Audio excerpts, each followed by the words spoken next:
तो चलिए आज बात करते हैं एक बिल्कुल नई कहानी की। एक ऐसी कहानी जो शुरू तो होती है एक मामूली से ऑनलाइन ऑर्डर से, लेकिन पहुंच जाती है एक ऐसी दुनिया में जिसके बारे में किसी ने सोचा भी नहीं होगा।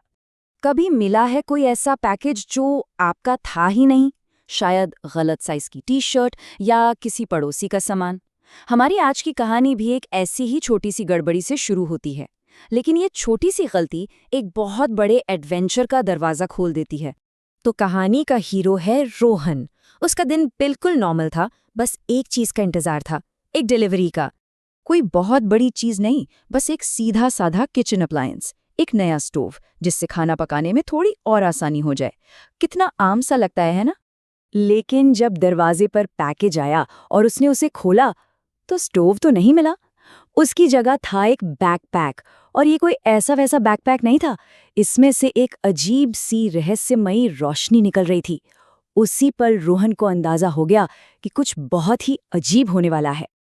अब रोहन बेचारा इस अजीब सी डिलीवरी के बारे में कुछ सोच समझ पाता, इससे पहले ही उस बैकपैक ने अपना असली रंग दिखाना शुरू कर दिया। उसके इरादे कुछ और ही थे। एक पल में वो अपने घर में था और अगले ही पल वो कहीं और था।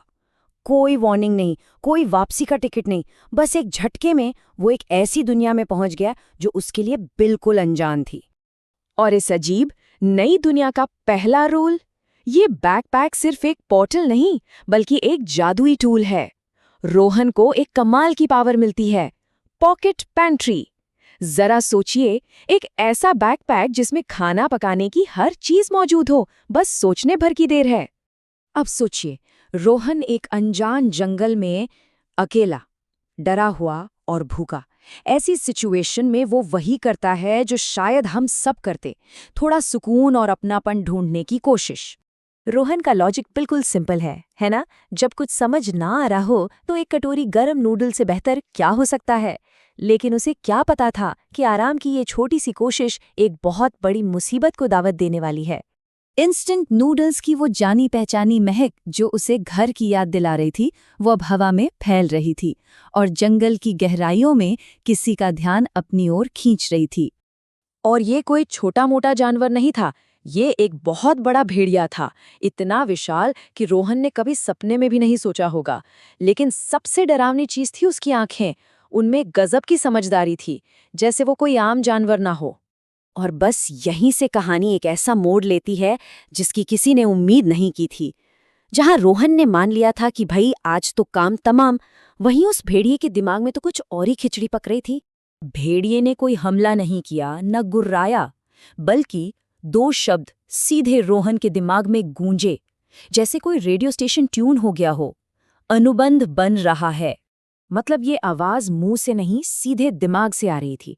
ये विशाल जादुई भेड़िया सिर्फ समझदार नहीं, वो बात भी कर सकता था, और वो एक डील करना चाहता था। तो चलिए फटाफट देख लेते हैं कि अब तक क्या क्या हुआ। एक गलत डिलीवरी, एक अनजान दुनिया, एक जादुई बैकपैक, और अब एक विशाल बात करने वाला भेड़िया जो एक अनुबंध की बात कर रहा है।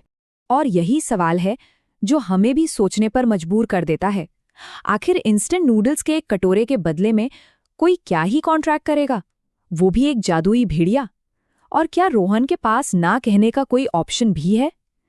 इन सवालों के जवाब हमें आगे पता चलेंगे। जानने के लिए बने रहिए।